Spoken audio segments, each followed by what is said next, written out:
ao versículo de número 27, nos diz assim a palavra do Senhor: Findos estes 7 dias, veio a minha palavra do Senhor dizendo: Filho do homem, eu te dei por atalaia sobre a casa de Israel, da minha boca ouvirás a palavra e os avisarás da minha parte.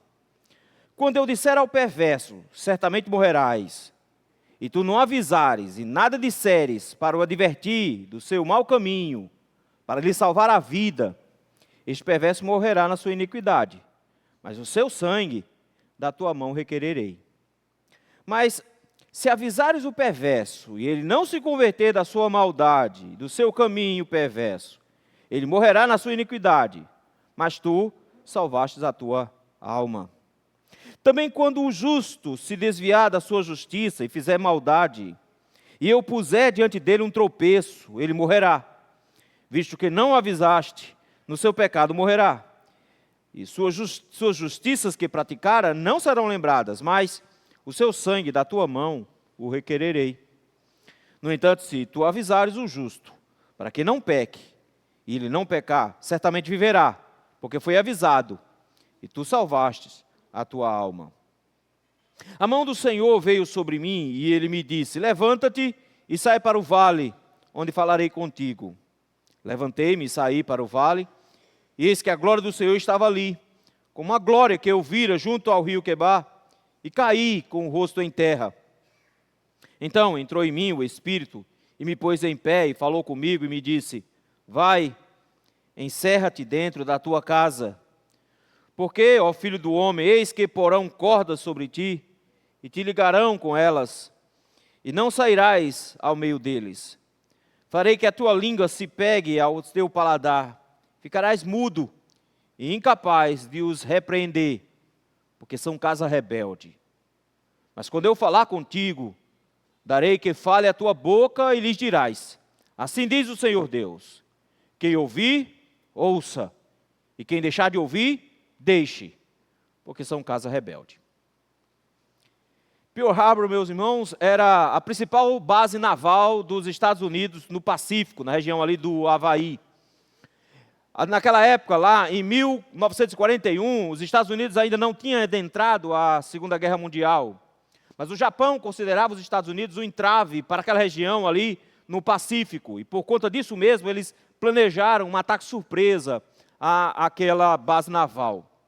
No dia 7 de dezembro de 1941, 2 soldados, um chamado George Elliott e o outro Joseph Lockhart, eles observaram que no radar, que tinha sido recentemente instalado na região próxima, às 7h02 da manhã, que havia um grupo de aviões se aproximando da região.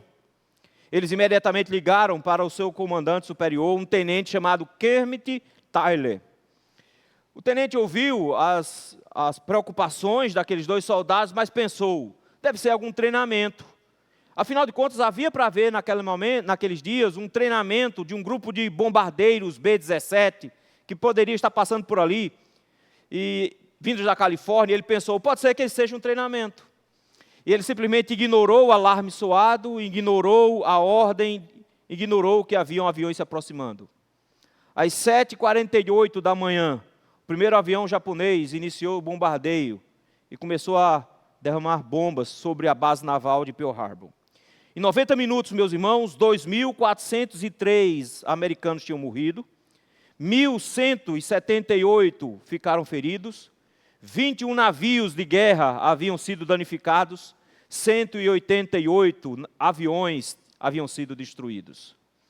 No dia 8 de dezembro, no dia seguinte, os Estados Unidos entrou oficialmente na guerra, na Segunda Guerra Mundial, declarando guerra ao Japão. Naquele dia, Franklin Roosevelt, que era o presidente da época, disse: uma data que viverá na infâmia. Um radar que funcionou, vigias que deram o alerta, mas que foi completamente ignorado. Trouxe tragédia. A resposta de um menosprezo a um alerta, meus irmãos, diante da omissão, trouxe, na verdade, muita destruição. Esse foi o pior erro cometido no século XX, que marcou o início de uma grande desgraça em todo o mundo, a Segunda Guerra Mundial. Na verdade, meus irmãos, desprezar alertas é o que há de mais arriscado que nós podemos cometer. E sempre que nós desprezamos alertas, nós temos consequências catastróficas. É sobre alertas e o desprezo a esses alertas que o texto de Ezequiel vai tratar. Ezequiel, meus irmãos, vocês já sabem, junto com Jeremias, junto com Daniel, estava ali profetizando naquele mesmo período. Jeremias tinha sido escalado pelo Senhor para profetizar ainda em Jerusalém. Já fazia pelo menos 4 ou 5 anos que Jeremias pregava quando Ezequiel nasceu. Mas o ministério de Jeremias foi longo, de forma que mesmo depois do cativeiro, ele continuou pregando em Israel. O Senhor tinha escalado Daniel para pregar no palácio.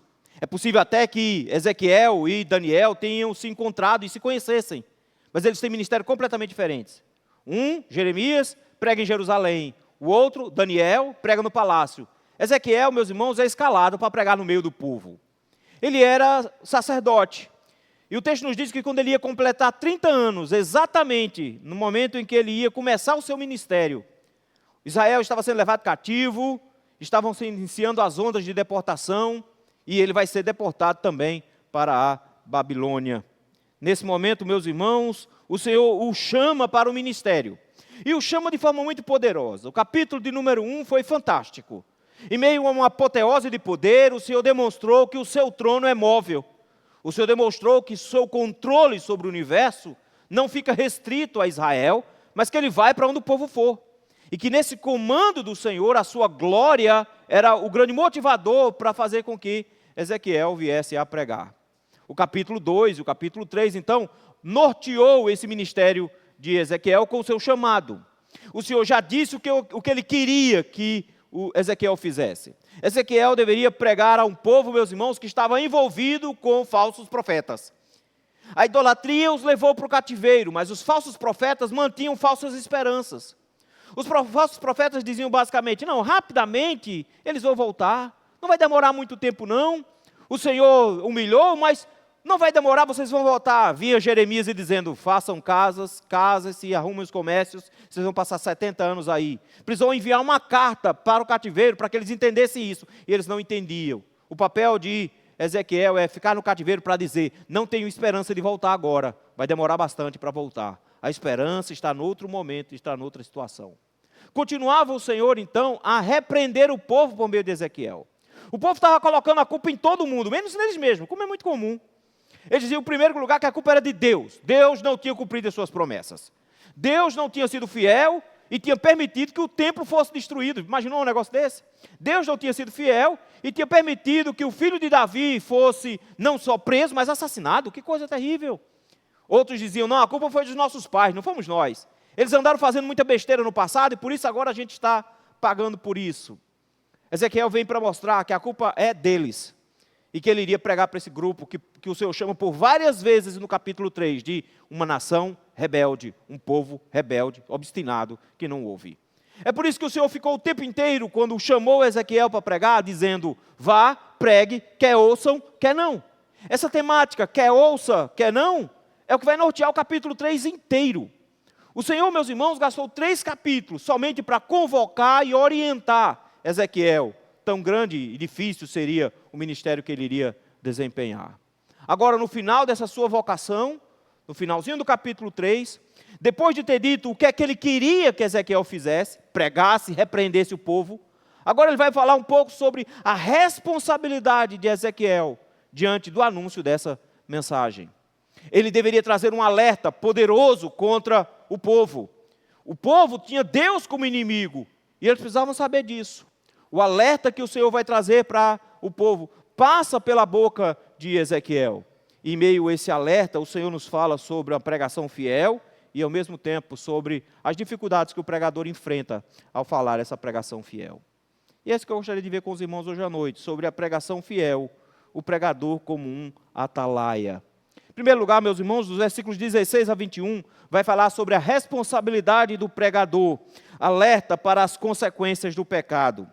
Versículo 16, logo de cara, o Senhor já começa a nos mostrar um pouco do contexto em que estava Ezequiel. O texto nos diz que depois que ele teve aquela visão e que ele ouviu uma série de instruções da parte do Senhor, o Senhor dizendo que ele deveria ir para o meio do povo do cativeiro, Ele disse que ele ficou 7 dias sentado, versículo 15. Por 7 dias assentei-me atônito no meio deles. Ele foi para a região do cativeiro, foi lá para a região de Tel Abib, está vendo aí? Chegou lá, sentou-se, ficou abismado, atônito, 7 dias sem falar, sentado, tentando ruminar as circunstâncias. Por isso que o versículo 16 começa mostrando justamente esse contexto. Depois de 7 dias que ele ficou calado, lembra, ele não pregou nem uma vez ainda. Ele só está ainda ouvindo as instruções do Senhor. Depois de 7 dias que ele ficou quieto, pensando no tamanho do problema que Deus tinha colocado na mão dele, ele literalmente tinha um abacaxi para descascar. Ele senta atônito e depois de 7 dias ele diz, veio a minha palavra do Senhor. A palavra do Senhor agora vai orientar o profeta, meus irmãos, no que diz respeito às suas responsabilidades. Mas olha como é que o Senhor descreve o ministério dele. Ele começa no versículo de número 17 dizendo, filho do homem, eu te dei por atalaia sobre a casa de Israel. Um atalaia, meus irmãos, é um vigia, é um segurança. Ele deveria ficar sobre o muro da cidade. Havia umas guaritas, de lá ele ficava. Seu trabalho era ficar vigiando para o caso de invasões inimigas. Então, o trabalho dele era somente ficar acordado a noite toda, vendo se vinham inimigos. O seu papel era, na verdade, tocar um alarme. Então, literalmente, eles funcionavam como sensor de presença. Eles passavam o tempo inteiro ali vigiando para ver se vinha um inimigo, e caso viesse o inimigo, ele tocava um sino, acendia uma fogueira, alguma coisa desse tipo, o que soava o alarme para que os soldados se preparassem para o combate e o povo se preparasse para se esconder. Era basicamente esse o trabalho de um atalaia. É uma figura muito comum nas Escrituras. Várias pessoas, vários profetas em especial, vão serem chamados de atalaia, vão ser convocados como atalaia. Mas aqui no caso é complicado, porque ele será um atalaia diante de um inimigo, de um perigo iminente. E o pior é que o inimigo é o próprio Deus. É Deus que se apresenta como inimigo, e ele seria aquele que daria o alerta para que o povo se preparasse no caso dessa presença. Numa torre de vigia, assim como Abacuque, ele deveria ser aquele que deveria estar pronto para alertar o povo para o perigo. Mas o atalaia, meus irmãos, tinha uma responsabilidade muito grande. Porque caso ele cochilasse, dormisse, não visse, não alertasse, ele morria no processo. E esse progresso aqui entre uma responsabilidade, um perigo que ele mesmo corre, vai ser descrito a partir do finalzinho do versículo 17.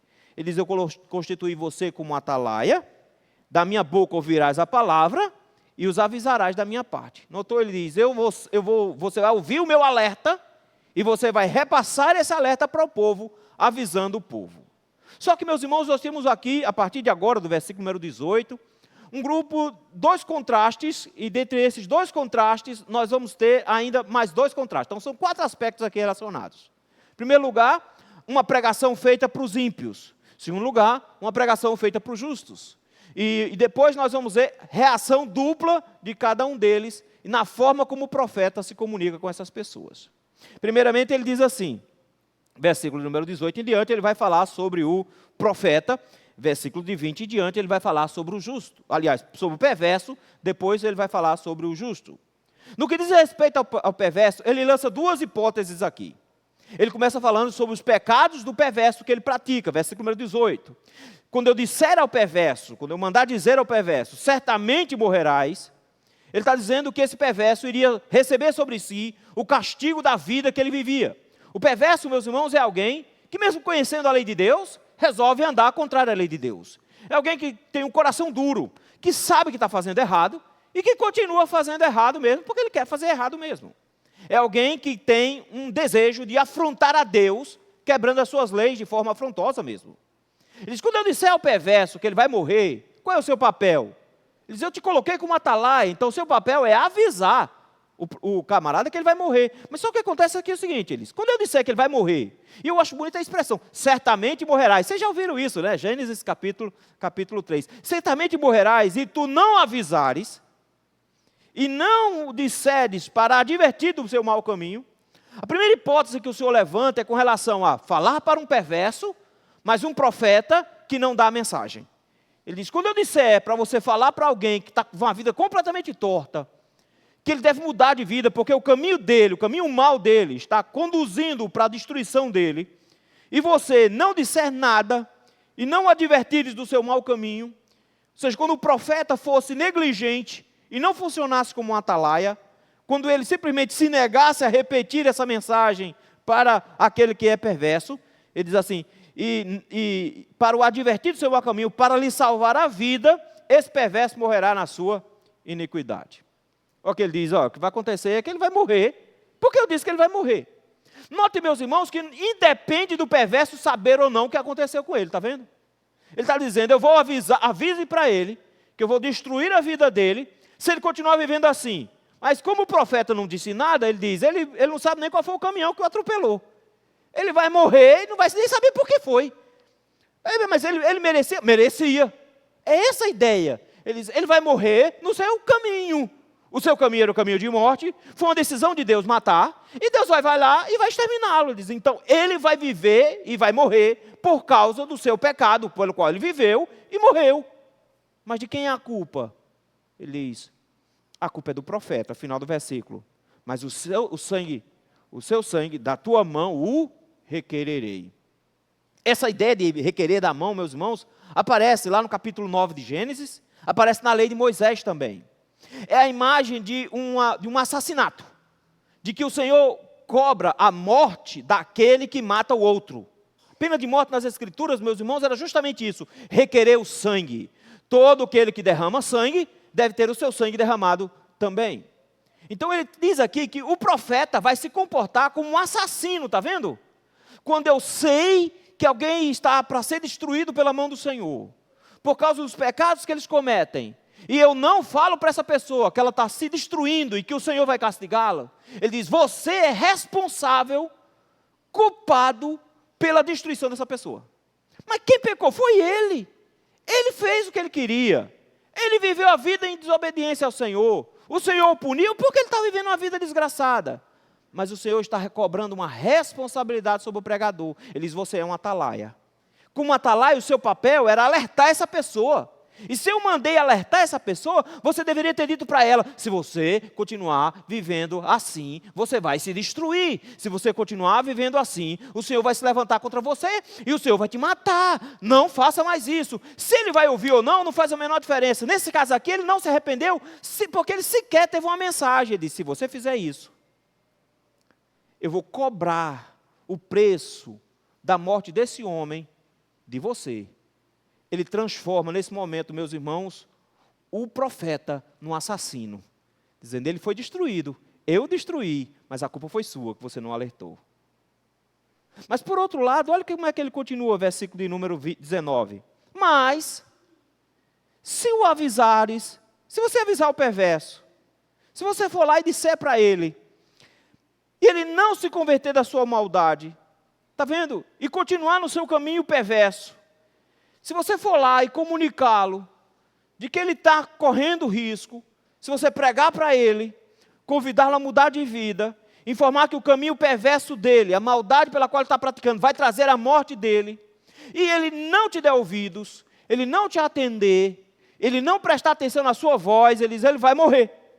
Qual foi o resultado para o perverso? Morreu de todo jeito. Está vendo? De todo jeito o cara morreu. Não avisado, morreu sem ser avisado. Avisado, morreu do mesmo jeito, porque não atendeu ao aviso. Ouviu o alerta, mas não atendeu ao alerta. Ele diz, mas nesse caso, você como profeta é retirado da sua responsabilidade. Olha como é que termina o versículo. Mas tu salvaste a tua alma. Eu não vou cobrar de você a morte dele. Por que não? Simples, porque o Senhor mandou ele advertir, não converter. A mensagem do profeta, meus irmãos, era dizer o que Deus mandou dizer, e não mudar as pessoas. Ele deveria dizer para as pessoas que elas deveriam se converter, se arrepender e mudar, para não morrer. Se eles não atendem, babau, paciência. Mas, por outro lado, ele diz, você salvou a sua própria alma. Note o contraste aqui. Se não pregar, você é culpado pelo sangue dessa pessoa. Você paga como assassino. Se você pregar, ele paga sozinho. Ele fica sozinho. Agora vem o segundo grupo, que é do justo. Interessante, porque ele diz que a pregação deveria ser para ambos, está vendo? Tanto para ímpios, como para salvos, como para pessoas da igreja. Ele diz assim, quando o justo se desviar da sua justiça, Mas tem como um justo se desviar da sua justiça? A gente tem um pensamento tão teológico que a gente fica pensando logo em Paulo. Paulo, você não está falando besteira aqui, Paulo. Olha a predestinação, cadê? Na verdade, meus irmãos, a expressão aqui pode significar um homem de bem. Um homem que faz as coisas certas. Alguém que anda de forma correta. Alguém que está fazendo justiça. Alguém que está cumprindo os mandamentos. Alguém que está andando conforme a vontade do Senhor. O alerta aqui não é uma questão de quem é salvo, se não é salvo. Mas é de alguém que fazia parte da aliança, que tinha cuidado com a aliança, que estava tentando cumprir os mandamentos, mas no meio da confusão, até os justos às vezes dão uma andada por fora do caminho. Até aqueles que são servos do Senhor, às vezes, erram e se atrapalham. E por isso mesmo ele diz, pode ser que esse homem que anda no caminho do Senhor, que é uma pessoa correta, que é uma pessoa direita, que é uma pessoa que faz as coisas do jeito certo, na nova tradução, na linguagem de hoje, chama o homem direito, o homem que anda de forma correta, ele diz. Mas esse homem pode ser que ele se desvie, versículo número 20, está vendo? E se desviar da sua justiça e fizer maldade. Ele diz, ele vai começar a fazer algumas besteiras. É ver um irmão que está começando a se desviar, está vendo? É ver um irmão que está começando a cair. Ele diz, se por acaso você vê alguém que está começando a cair, mesmo sendo um crente, mas está se desviando, ele diz, e eu colocar diante dele um tropeço, ele morrerá. Como é que Deus vai colocar um tropeço? É de que o Senhor vai produzir alguma coisa e vai findar punindo esse homem. Que o Senhor vai puni-lo, do mesmo jeito que ele fez com o ímpio lá em cima. O que é o papel do profeta, versículo número 20? O texto diz assim, se eu colocar um tropeço na frente dele e ele morrer, visto que não o avisaste do seu pecado, no seu pecado morrerá. Quem é o culpado por esse camarada morrer no seu pecado? Ele próprio é o culpado. Quem estava decidindo se desviar? Ele estava decidindo desviar. Mas pastor, viveu uma vida tão certinha na igreja. Olha o que ele diz na continuação. As suas justiças que praticaram não serão lembradas. Meu irmão, é melhor terminar do que começar bem. Você pode começar bem, mas quantos que corriam bem, no final caíram? Ele está dizendo, melhor terminar bem do que começar bem. É melhor que você esteja crente quando morrer, do que qualquer outro momento. Esse camarada aqui começou bem, mas depois se desmantelou. Ele diz, e esse camarada eu não vou lembrar do que ele fez de bom, não. Porque os pecados dele estavam crescendo, ele estava se desviando. E o profeta não avisou que ele estava se desviando. Como o profeta não avisou, olha como é que conclui o versículo 20. Mas o seu sangue, da tua mão o requererei. A mesma coisa. Esse justo que se desviou e morreu por causa do seu desvio. Ele é responsável pelo que ele fez. Mas do nada o texto diz, o profeta não falou para ele se corrigir. Deixou ele lá quieto, pecando em paz. E no momento que ele peca em paz, ele finda pagando pelo preço do seu pecado, ele morre. Mas o Senhor diz, mas você é cúmplice nesse assassinato. Você é culpado por ele ter sido destruído. Mas existe o outro lado também, lembra? Porque ambos têm lados opostos. No entanto, versículo 21. Se tu avisares o justo, para que não peque, e ele não pecar, o que acontece se ele não pecar? Eu quero que você note o contraste interessante que ele diz lá em cima. Se você avisar o ímpio, mesmo que você avise o ímpio, o que é que ele vai continuar fazendo? Vai continuar pecando e vai morrer do mesmo jeito. Mas se você avisar o justo, qual é a chance que ele tem? De que ele pare de pecar, que ele se corrija e ele viva. O contraste aqui, meus irmãos, é enorme. Ele está dizendo, o ímpio precisa ouvir, porque no seu pecado ele vai ser destruído.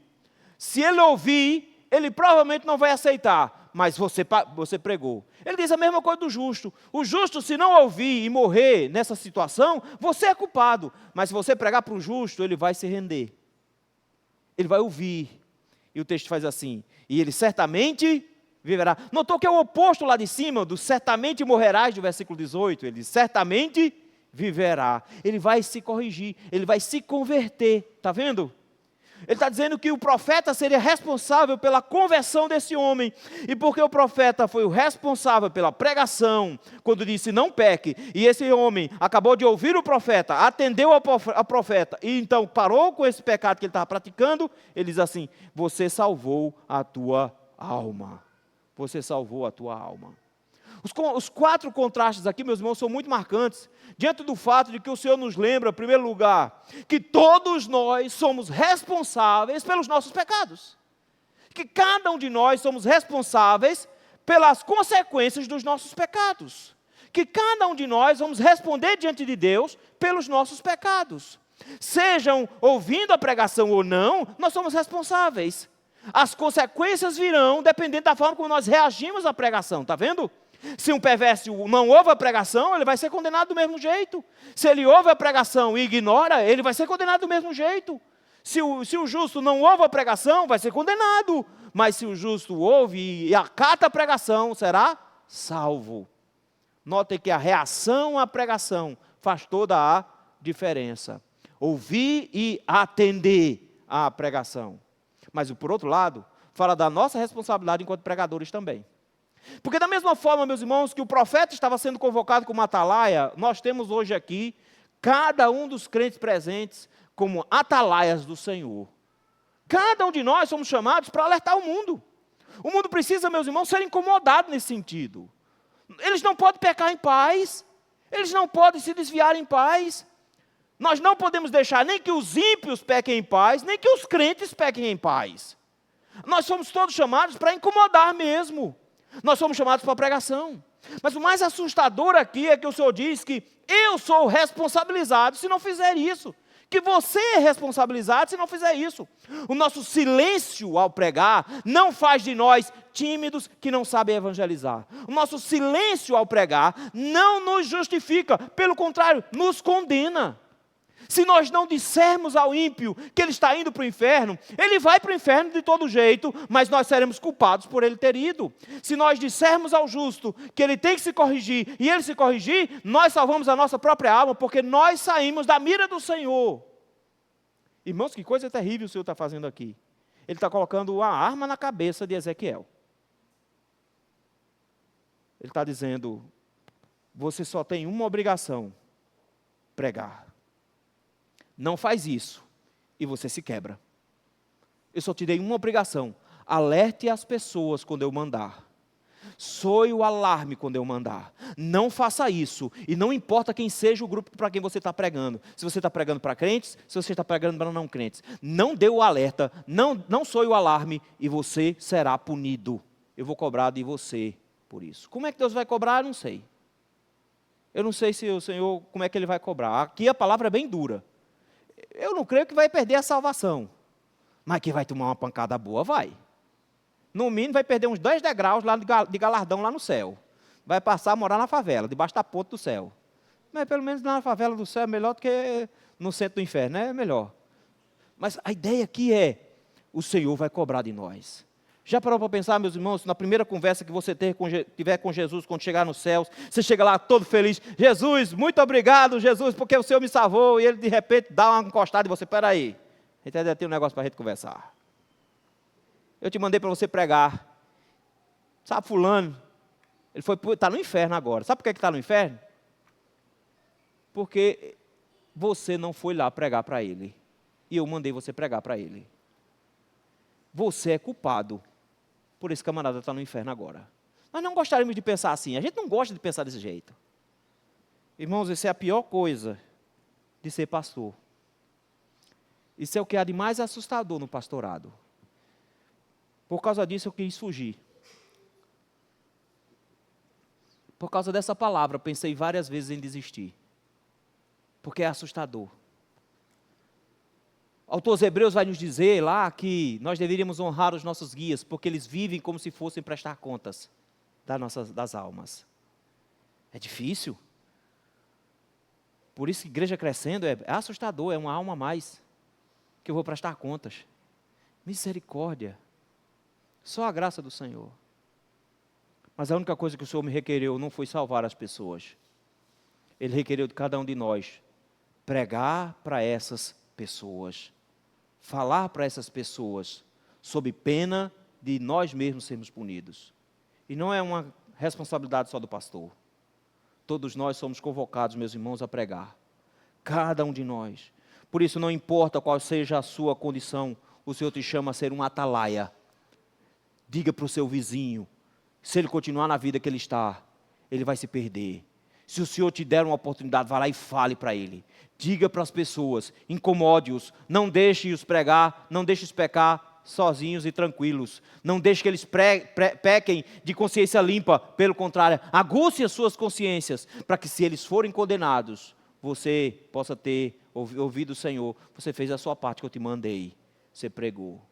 Você não foi chamado para converter ninguém, mas a pregação você deveria ter executado. Mas que alegria é, meus irmãos, ver quando nós somos também usados pelo Senhor para a salvação de alguém, que estava se desviando, estava saindo do caminho, o Senhor nos chama lá, a gente vai alerta e o texto diz assim, o Senhor vai e corrige o coração desse camarada, ele vive. Judas, lá no finalzinho do seu livro, diz, salvando-os, arrebatando-os do fogo. Nós somos, meus irmãos, chamados a uma responsabilidade, alertar para as consequências do pecado. Pregação fiel e o pregador como atalaia. O texto nos falou sobre a responsabilidade do pregador, alertar para as consequências do pecado. Mas a partir do versículo 22, fala sobre o dever do pregador, falar somente quando for autorizado. Versículo 22 em diante parece um contraste enorme, porque o Senhor ficou dizendo no capítulo 3 o tempo todo, vai e pregue. Ele acabou de dizer, vai e pregue. Mas do nada, a partir do capítulo 22, ele diz, vai e não pregue. Você agora não vai mais dizer nada. Não fica um negócio estranho? Há quem ache que entre o versículo 21 e o versículo 22 tem um espaço de tempo aqui. Há quem ache que ele foi e pregou e depois voltou. Porque o Senhor vai usar a expressão casa rebelde no versículo 27 para justificar a forma como ele está fazendo aqui. E a gente pode pensar assim, então, ele foi, pregou, ele não ouviram, ele mandou voltar e ficar quieto. Mas, meus irmãos, o ministério dele é um ministério muito rápido e as coisas acontecem muito rápido. Não parece ter sido isso. A partir de agora parece que o Senhor dá uma continuidade dizendo a forma como ele vai exercer esse ministério é bem diferente. No versículo número 22 diz que a mão do Senhor veio sobre mim. Do nada ele é tomado de novo num novo êxtase, e o texto diz que ele deveria ir para um canto, versículo 22, levanta-te e sai para o vale. Onde fica esse vale? Ninguém tem a menor ideia. Lembre-se que ele está morando perto de Tel Abib, versículo de número 15. Então, quando o texto fala num vale, está falando numa região entre montanhas, numa região que está aberta, praticamente uma vala, uma área aberta. Provavelmente é nesse mesmo lugar que no capítulo 37 ele vai ver ossos secos, está vendo? Esse lugar passa a ser, ao que parece, um lugar de encontro de Deus com ele, durante o período que ele está no cativeiro junto com o povo. É um vale onde ele se encontra com o Senhor. E o Senhor diz, vá para o vale que eu vou conversar com você. E o texto diz que quando ele foi para o vale, ele se assustou, porque o texto vai fechar com o que iniciou no capítulo 1. O texto nos diz que quando ele se levantou e saiu e foi para o vale, mas chegando lá, o que é que ele encontra? Versículo 23. A glória do Senhor estava ali. Ele não fala mais de todos aqueles elementos que estavam lá, de roda indo, roda voltando, de arco-íris, de anjo com asa batendo, aquela coisa todinho. Ele diz que o Senhor em pessoa estava lá, que a glória do Senhor, aquele que governa tudo que existe, o Senhor de tudo que existe, o Senhor que comanda tudo que existe, que vai com o seu povo, tinha se mudado. A última vez que ele ouviu essa visão, ele ainda estava lá atrás, lá em Israel, ele estava lá atrás ouvindo, meus irmãos. Ele diz isso com todas as letras, ele diz, eu ainda estava em Quebá, quando eu tinha visto isso. Mas ele não está mais lá, ele agora está em outro lugar, já na Babilônia, e o Senhor se mudou, o Senhor tinha ido para a Babilônia também. Afinal de contas, o trono dele tem rodas, lembram? Ele se move para onde ele quiser ir. O texto nos diz que ele se assustou. É óbvio. Cara frouxo, você nunca viu o que ele viu? Ninguém, meus irmãos, nas escrituras, vê Deus e fica tranquilão. Nenhum deles eu vi cantando, eu vejo a glória do Senhor já aqui e ficou tranquilo. Na verdade, todas as vezes que nós temos alguém vendo a glória do Senhor no Antigo Testamento, nós vemos ele caindo com a cara no chão. E não foi para trás, feito nessas igrejas que eles caem, não, já cai já com um paninho para cobrir as pernas. Não, todo mundo caía com a cara no chão, literalmente, porque as pernas fraquejavam. Meu irmão, não tem brabo nessa hora, não tem corajoso nessa hora. Ele disse, quando eu vi a glória do Senhor, meu amigo, que eu tinha visto da última vez lá no Rio Quebá, caí com a cara no chão, literalmente. Ele cai sem forças, diante da visão de um Senhor glorioso. Precisou de auxílio, no versículo número 24. Alguém tinha que levantar ele. Então entrou em mim o Espírito, e ele me pôs de pé. Não foi minhas pernas, foi o Senhor que me botou de pé. Porque ele precisava ouvir mais algumas orientações e tinha que ficar em pé para ouvir essas orientações. O Espírito Santo colocou de pé. E as orientações, meus irmãos, são interessantes. Porque olha o que acontece no versículo 24. Ele diz assim, vai e encerra-te dentro da tua casa. Eita, gente, isso era tudo que eu queria. Ficar em casa. Não, mas ele não vai ter Netflix não, gente. A ordem do Senhor é, vá e se tranque dentro de casa. Está vendo que a expressão é, encerra-te. Ele iria ficar preso em casa. Isso, meus irmãos, vai durar muito tempo. Vai durar anos ele preso em casa. Só lá no finalzinho do livro é que ele vai poder ter a oportunidade de sair de vez em quando. Ele vai ficar preso em casa. Ele vai ser obrigado a ficar dormindo de um lado só por mais de um ano. O Senhor vai dizer simplesmente, eu quero que você pregue um sermão encenado. E o que mais você vai ver Ezequiel fazendo é sermões encenados. Sermões que não são necessariamente palavras, mas vai ser uma encenação. E o que o Senhor está fazendo? Você vai ficar em casa calado. Vai ficar em casa calado. Olha as expressões que ele usa assim. Vai, encerra-te dentro da tua casa, porque, ó filho do homem, eis que porão cordas sobre ti. Vão amarrar ele. Parece assim, né? Na verdade, a expressão aqui é complicada, porque parece que as pessoas vão amarrar ele, está vendo? Mas alguns tradutores, dois autores alemães chamados Karl Delitzsch, eles dizem que a tradução aqui pode ser numa forma de dizer assim, que ele estava se amarrando, não é que alguém estava amarrando ele, é como se ele estivesse sofrendo a ação sobre ele mesmo. Então é como que dizendo, você será amarrado, cordas vão te prender, basicamente isso. Quando ele coloca essas cordas presas sobre ele, ele inclui outra coisa aqui, ele diz assim, porão cordas sobre ti, ou se porão cordas sobre ti, e te ligarão com elas, e não sairás do meio deles. Ou seja, você vai ser amarrado dentro dessa casa, você não vai poder sair de lá. Mas para piorar, versículo 26, ele diz, e farei a tua língua se apegar ao paladar. Não imaginou ficar sem falar? Literalmente o Senhor está dizendo, você vai ficar em casa, não vai sair, não vai botar o pé na rua, e você não vai falar com ninguém. Você não vai falar com ninguém. Interessante, meus irmãos, porque por várias vezes ele vai ser consultado. Vai ter um momento em que um grupo de anciãos vão vir falar com ele, e ele simplesmente não diz nada, ele não orienta em nada. E o motivo era simples, eles vinham por curiosidade. E o Senhor simplesmente não diz para ele não falar nada, e ele não dá instrução nenhuma. Em outro momento vem um grupo de anciãos pedindo, e ele também não dá instrução nenhuma. Por quê? Porque ele estava com a boca fechada. Deus criou um atalaia, um profeta mudo. Como é que pode um negócio desse? De repente o Senhor diz, eles não atendem a minha pregação? É bom que eles tenham um profeta calado. Um profeta que não fala nada. Se eles têm interesse na pregação, o que é que eles vão ter que fazer? Vão ter que sair da sua casa e procurar o profeta na casa dele. Você não vai para a rua falar com ninguém. Vai ser só tem uma vez que ele mais tarde, lá para o capítulo 7 mais ou menos, que ele vai sair. Ele vai sair só para dizer, Jerusalém vai cair, volta. Só isso. Ele tem que ficar em casa. Quem quiser ouvir, deve buscar. Ele diz assim, eu vou calar a sua boca para você não falar com ninguém. Um profeta mudo é a coisa mais estranha. Versículo 26. Farei que a tua língua se pegue ao teu paladar. Ficarás mudo e incapaz de os repreender. Por quê? Porque são casa rebelde. Sabe o que é a pior coisa que Deus pode fazer com o povo, meus irmãos? Tirar a sua pregação. Pior coisa que Deus pode fazer num país como o nosso é espalhar um monte de igreja que não prega a verdade. É Deus não falar mais com ninguém. É Deus retirar a sua voz. E Ele simplesmente está dizendo, eu vou colocar minha voz em Israel, mas uma voz calada. Que eles não merecem. Porque eles escutam, mas eles não me atendem. E por conta disso eu vou estar disponível, mas eu não vou entregar. O que é que o Senhor está provando aqui? A fidelidade do seu profeta. Porque olha o que acontece no versículo 27. Mas, está vendo? Não era o ministério do silêncio. Não era o ministério do silêncio. Pelo contrário, diz, mas quando eu falar contigo, ele diz, você só tem autorização para falar. Quando eu disser que é para você falar, e o que eu disser para você falar, é sua obrigação a falar. Mas quando eu não disser nada, você não tem nada para dizer. Meus irmãos, essa aqui é a regra mais fantástica para qualquer pregador. Quando Deus não tem nada para dizer, nós não dizemos nada. Mas quando Deus tem algo para dizer, nós não podemos ficar calados.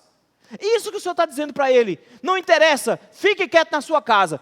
Mas quando eu mandar você falar, mas quando eu falar contigo, darei que fale a tua boca. E você vai dizer o que para eles? Cuidado com os alertas. É isso que você vai dizer para ele, versículo 27. Você vai dizer assim para o povo: quem ouvir, ouça. E quem deixar de ouvir, deixe. Que pregação tosca, não é não? Pregação esquisita. O cara fica calado o tempo inteiro. Deus diz, agora fala. Fala o quê? Quem quiser ouvir, ouça. Quem não quiser, fique na tua aí. Pronto, acabou. Acabou o sermão. Já imaginou isso? É simples, meus irmãos, porque ele já tinha dito. O seu único papel é falar para eles. Mas quando eles quiserem te ouvir e se corrigir, bênção de Deus, eles vão se corrigir. Quando eles não quiserem te ouvir, fale, mesmo que eles não queiram te ouvir. E a culpa vai ser só deles. Você só não pode levar sobre si a culpa de não falar quando eu mandar. Ele diz com todas as letras: só fale quando eu mandar. Só fale o que eu mandar. E deixe que ele se responsabilize pela maneira como eles escutam. Essa expressão aqui, meus irmãos, vai aparecer em vários outros lugares. Você vai ver Moisés, por exemplo, em todo o Pentateuco, falando várias vezes: ouve, ó Israel, ouve, Israel, ouve, presta atenção, o tempo inteiro. Mas isso aqui vai aparecer de forma melhor lá no livro de Apocalipse, com a palavra do próprio Jesus. Quem tem ouvidos para ouvir, ouça. É um famoso presta atenção. Ah, eu tenho TDAH, então cura esse negócio. E presta atenção. Ele diz com todas as letras: não mude a sua mente. Quando o Senhor tiver de falar, escute, porque vai ter dois tipos de pessoas que vão ouvir a pregação.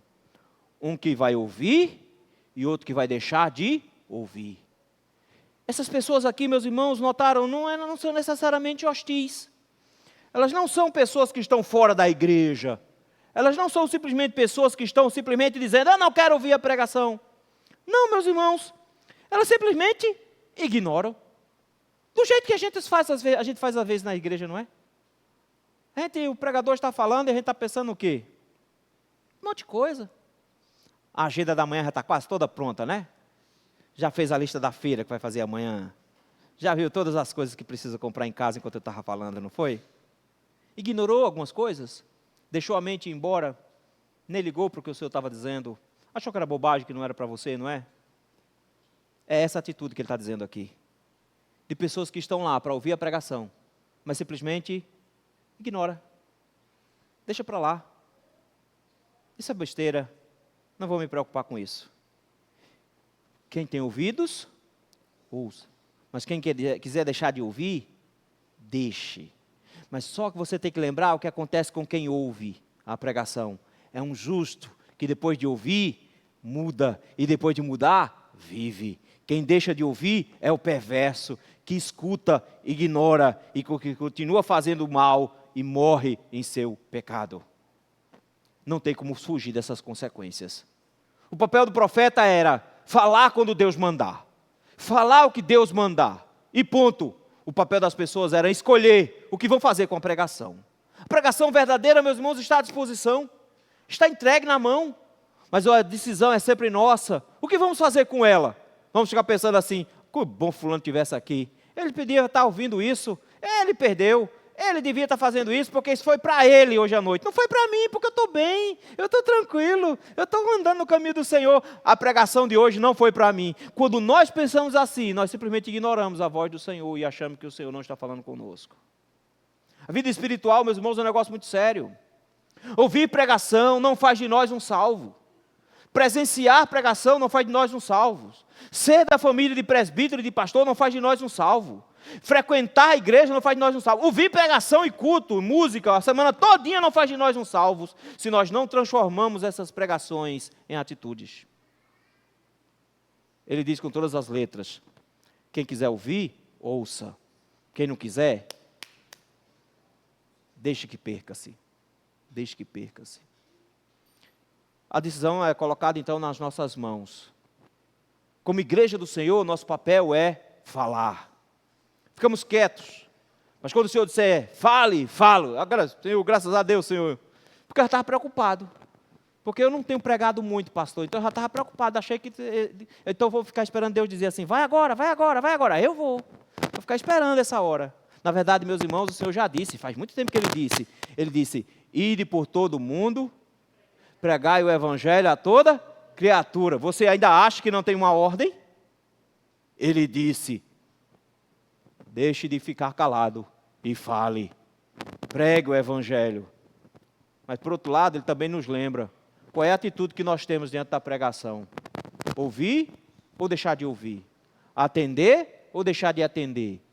Em cada uma delas vão haver consequência.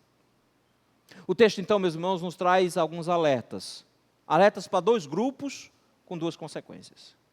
O primeiro grupo, meus irmãos, é para os pregadores aqui presentes. Cada um de nós que conhecemos a Cristo, fomos convocados pelo Senhor para pregar. E perto de cada um de nós tem um ímpio e um justo que precisa ouvir a mensagem do Senhor. O mundo não pode pecar em paz enquanto nós estivermos aqui, meus irmãos. O Senhor nos convida a sermos pregadores da palavra, anunciarmos a palavra às pessoas que estão próximas a nós, e que nós não tenhamos medos e nos assustemos a ponto de sermos negligentes. O texto é duríssimo porque nos lembra de que o Senhor vai cobrar de cada um de nós a nossa negligência. Se nós não pregarmos, os homens vão continuar indo para o inferno. Se nós não pregarmos, os homens vão continuar se destruindo, mas a culpa será nossa. Deus vai cobrar da igreja, Deus vai cobrar do seu povo, Deus vai cobrar de mim e vai cobrar de você. Um silêncio de um crente é mortal. Um silêncio de um crente não é simplesmente um ato de negligência, é um auto-assassino de destruição. Quando você se nega a pregar o evangelho, você se torna irmão de um herege, irmão de um ímpio pregador da maldade, você está levando pessoas para o inferno. Cada um de nós somos convidados, meus irmãos, a nos responsabilizarmos, a pregarmos a mensagem do Senhor, a dizermos a mensagem do Senhor. E se Ele mandou ficar calado, fique calado. Mas Ele disse, pregue, então eu tenho que pregar. A ordem do Senhor, meus irmãos, é clara. Nós temos que sair pelo mundo pregando o evangelho. O mundo não vai gostar, o mundo pode ser hostil, o mundo pode ser negligente, eles podem simplesmente não querer ouvir, não interessa. Pastor, mas eu vou pregar, fulano nem liga, não interessa, você tem que pregar, porque o Senhor não te chamou para converter as pessoas, o Senhor te chamou para pregar, para que Ele possa converter as pessoas. Pode ser que enquanto você prega, você encontre uma meia dúzia de perversos. Eles vão ouvir a mensagem, eles vão negar a mensagem, eles não vão atender a mensagem, vão morrer e serem condenados ao inferno por causa dessa mensagem. Mas você salvou a sua alma. Mas no meio desse processo você vai ter a alegria de presenciar, enquanto você prega, alguém que o Senhor tinha escolhido para si, que estava caminhando desviado dos caminhos do Senhor, e você será o agente de Deus para pregar para essa pessoa, e essa pessoa vai reconhecer os seus pecados, vai mudar de vida, e vai viver, e você terá a felicidade de não só não ser punido pelo pecado de não pecar, mas terá a alegria de ver alguém sendo rendido ao Senhor na sua presença.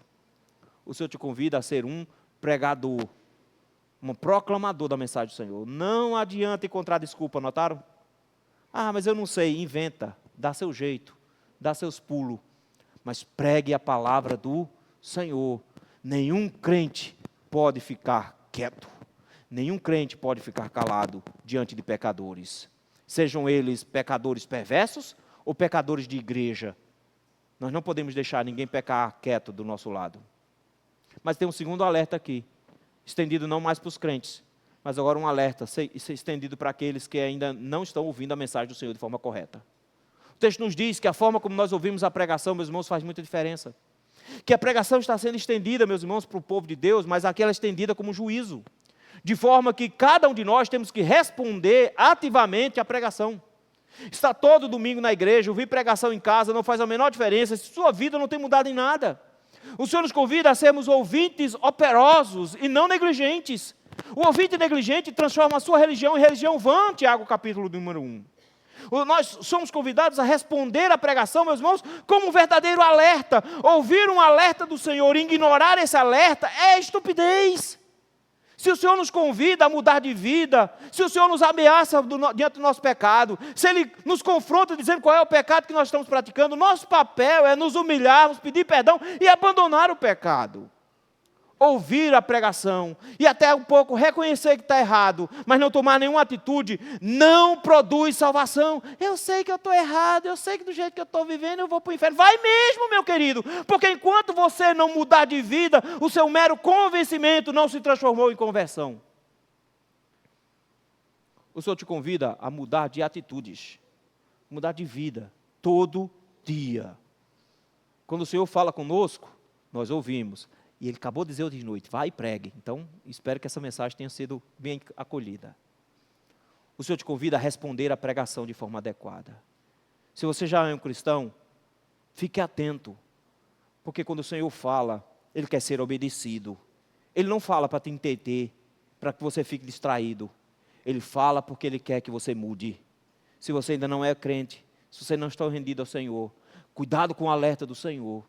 Ele fala de um perverso que morre em seus pecados e é condenado por causa disso. Não se engane, essa regra não mudou. Ele te dá um alerta hoje à noite. Escute a pregação e ouça com conversão.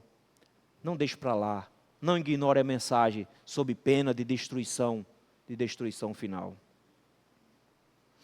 Irmãos, havia radar, havia soldados alerta, havia um alerta emitido, mas tinha um tenente que ficou conhecido por ignorar um alerta. De todos esses homens, Kermit Tyler foi o responsável pelos Estados Unidos entrarem na Segunda Guerra Mundial. Ele ouviu um alerta e resolveu ignorar. Esse foi o evento mais marcante do século XX. Não foi uma falha de segurança, notaram? Não foi uma falha de segurança. Foi um desprezo por um alerta. O Senhor hoje falou sobre sua pregação e nossas responsabilidades. Não ignoremos mais esse alerta que o Senhor nos dá. Preguemos a palavra. Sejamos nós esses que vão alertar o mundo. Escutemos a palavra. Sejamos nós que estejamos atentos aos alertas que o Senhor nos dá. Que Deus tenha misericórdia de nós, meus irmãos. Vamos ficar em pé? Vamos cantar.